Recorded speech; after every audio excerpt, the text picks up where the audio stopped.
reconocido, protagonista, y no me animo a hacerlo. Entonces voy a hacer mi visión desde mi punto de vista personal, sin engañar a nadie, las cosas, porque en general tendemos a decir, a pensar que la verdad es lo de uno, y la verdad es compuesta.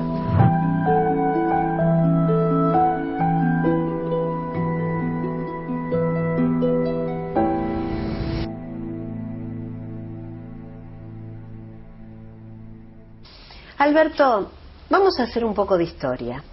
Cuénteme dónde nació, cómo estaba formada la familia. Sí, nací en un pueblo, ahora empecé a sacar en Facebook una cosa que se llama Un siglo de chillar por Alberto Sarramones, porque el año que viene, el 12 de mayo, Chillar cumple 100 años.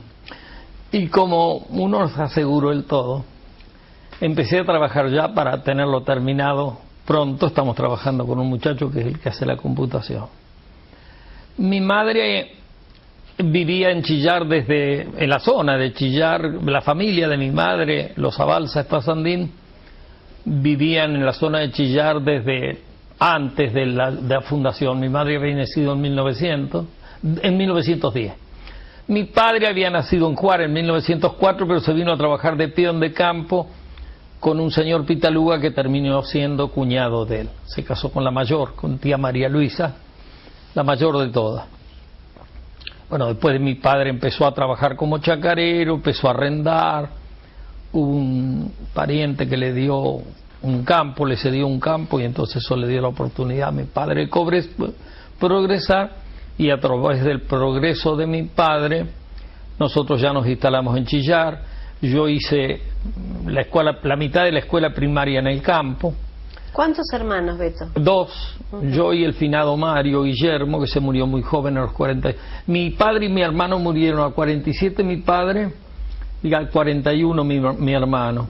Y entonces eso hizo que me han hecho varias poesías sobre este tema, que yo viviera obsesionado, apurado, porque pensaba que me moría antes de los 50, naturalmente, siguiendo lo que le habían pasado a los familiares más estrechos. Y un día descubrí, pasé de los 50 y no me morí, y 55 y no me morí, hasta que resolví abocarme a una cosa bastante difícil, que es más difícil que morirse, que es envejecer. Y bueno, primero sufrí un sacudón, lo sufrió también mi señora, porque me puse estúpido, para buen lado. No muy de acuerdo mi señora, pero digamos, es una prueba, es casi como un test de vida. Y los hombres somos lo suficientemente idiotas que generación tras generación caemos en este tipo de cosas. Ahora, como todo el mundo avanza, hasta las mujeres caen en esto. Lo cierto es que, bueno, dije a envejecer y se acabó. Nos fuimos al campo con mi señora. Ella tuvo un paro respiratorio del cual casi se murió. Prácticamente llegó muerta, la salvó un doctor Castro, que paradojalmente de acá de Azul no había podido salvar a su mujer. Le estoy agradecido a Castro porque estamos pasando una vejez muy hermosa y él me la salvó. Dejamos el campo por esto. Bueno, pero nos habíamos quedado en la escuela. Vine a la 17 a dar examen de primer grado superior, y me dieron examen de tercer grado, porque yo había tenido 2 maestras, uno en primer grado y uno en segundo, pero yo en aquella época era curioso, y qué sé yo, ahora ya soy menos curioso, no porque sepa más, sé menos. En aquella época creía que sabía, ahora sé que no sé. Y lo cierto es que vine y me aceptaron segundo grado, sí, y entré en tercero en la escuela 101 de Chillar, que era Laínez, eran escuelas nacionales.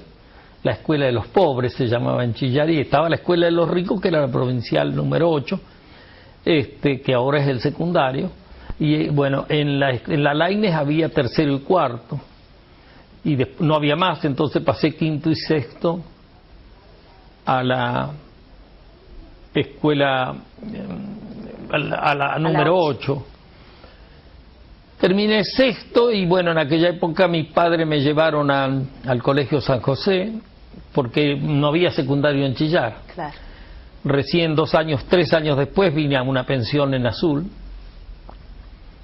Entonces lo más fácil era meter los pupilos y era además pobre mi padre se dio cuenta de que yo no era manso para estar Azulqui y me mandó a los curas de San José, muy buenos educadores, tuvieron efecto en mí. Eso solo basta para ponderarlos, pobre gente. Me sacaron el Aijuna. Yo cuando entré en primer año todavía decía Aijuna y a nadie le molestaba. Salí en el cuadro honor cuando vine en tercer año acá con el impulso que traía de Oscura y después en los cuarto y quinto me desbarranqué, pero siempre di los exámenes en julio, nunca fui a marzo, pero un desastre como alumno. Y bueno, después empecé a estudiar porque mi papá vivía y me pagaba la carrera, pero se murió al año. Teníamos el campo alquilado con alquileres congelados, no alcanzaba para nada, entonces mi mamá puso una tejeduría y yo me puse a trabajar. Paradojalmente yo no estuve preso una vez, la primera y la segunda vez, y nadie me quería tomar de empleado. ¿Por qué estuvo preso? Por razones políticas. Ajá. Sí. Ya de joven. Muy joven. A los 18 caí 17 la primera vez, 18 la segunda, 19 la tercera y la cuarta vez cuando recién me había casado con mi señora, que me vino a buscar el oficial Meléndez. Menéndez se llamaba, muy buena persona, pero le habían dado la orden de detenerme y me detuvo. La gente muy buena, porque yo en junio del 55 me escapé por el Gallinero y caí en la casa de una familia de Jesús muy peronista y sindicalista, y yo le dije me voy, dije Jesús, para no comprometerlo. No, usted se queda a dormir con nosotros. Y le digo no, dije Jesús, me voy. Y me dice, se queda a dormir con nosotros. Allí jugaba, lo lindo de la vida, que yo por eso soy muy amplio, quiero a todo el mundo, a los radicales, a los peronistas, a los comunistas, a los socialistas, porque nos peleamos por pavada. En general, el que opina, le tengo más confianza que al que se calla. Seguramente. Es más confiable. Seguramente. Yo prefiero un tipo que me dice claramente su opinión, que no es la mía, al tipo que calla su opinión. Sí, eso me acostumbré desde chico.